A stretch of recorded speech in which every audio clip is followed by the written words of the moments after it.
Back in 1988, Dawn Oddie wasn't alone in keeping an eye on her then floral business in Rock Hall, Jamaica. Along came Gilbert and brought everything to its knees. Yeah. We were actually not on the island at the time. We were in Holland buying stock because we had just put up 1.5 acres of new greenhouses. Oh, no. And we were purchasing stock for it at the time that the hurricane leveled it. We had not even at that time even started. We hadn't even got beyond the moratorium for the loan that put it up. So yes, that's fast. As if matters couldn't get any worse, the next year the flower market wilted, leaving her looking for uses for her greenhouses. I met Rock Garden, who are big purchasers of herbs. Mm-hmm. Charlie Coyner said to me, "Why don't you use your greenhouses for something that's going to make money? Why don't you grow herbs for us?" We came back and gave it serious thought because by this stage, you know, the gerber just were not economical. Mm-hmm. And we just gradually started converting them into fresh herbs. Shipping fresh product off of the island consistently made the herb business tough. It would take an old friend to give Oddie's business new life. Jampro is our promotion organization. I saw them putting on a seminar on fresh cut products. So I upped and went to it because I said, look, maybe that's where we need to think about. Went there, and Celia Lynn, who runs Island Grill, was there. She was in school with me. We were schoolmates. Yeah. She was giving a presentation on the needs of a company like Island Grill for a constant supply of good, cut, prepared, fresh vegetables. Came out of there, and Celia looks at me and says, "Dawn, why don't we give it a try?" Yeah. I said, "I'm certainly willing." You know, just like that. And so we started with Island Grill. It's actually Island Grill who also introduced KFC to the concept, because she says that one day Mark Myers, who is the head of the KFC operation locally, they have the franchise, was touring her facility. And when she opened her freezers, her fridges, he says, "How do you have these products all prepared and bagged up like that?" She says, "I got somebody doing it for me." I got a call from them. KFC is now our largest customer. Her ability to now serve more than 40 Island Grill and KFC restaurants, along with grocery and other stores, is aided by what's called the network model.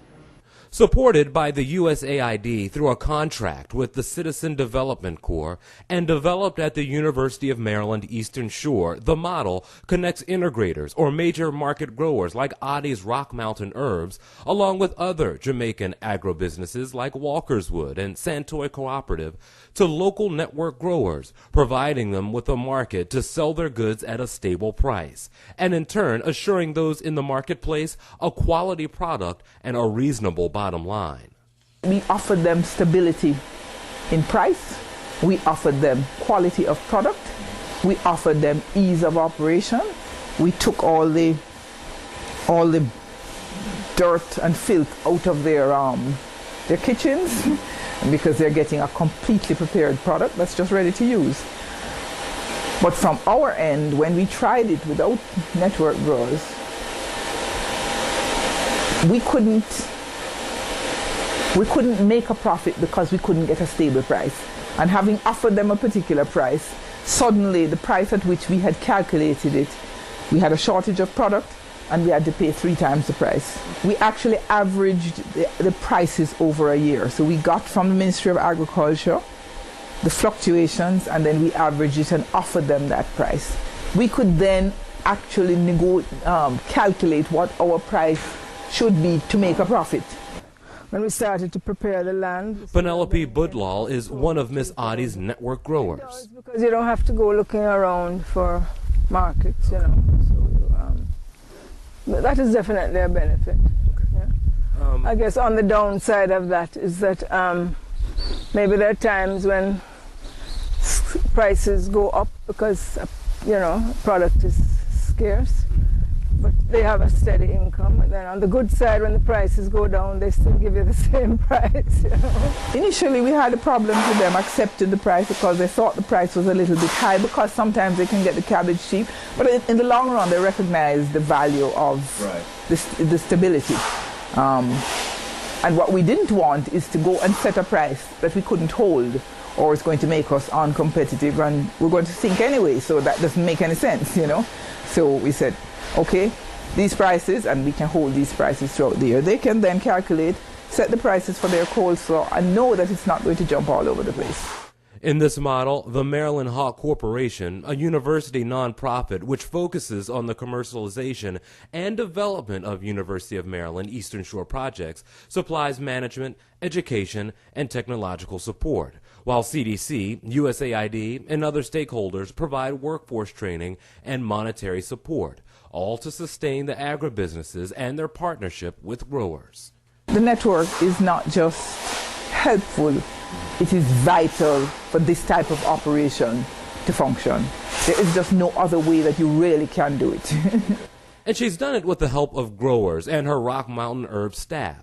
Inside of her plant, vegetables directly from the farm are examined, cleaned, peeled, and the latest addition, sealed.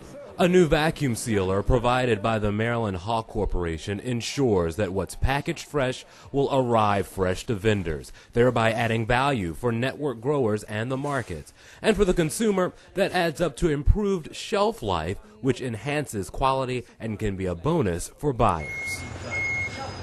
Deliveries like this show off the progress made by the network growers and integrators like Rock Mountain Herbs. She's always good, her products are always good, her time is always good, the service is good. Now, with an eye toward the future, Ms. Ade says this is just the beginning. I would like to see it grow even more. I still think that there is a vast set of opportunities out there that we still haven't touched. What we have to do is get this running completely smoothly, because we have contract growers, but not, we need to get some more, we need to get some stability. For Discover UMES, I'm Jason Newton.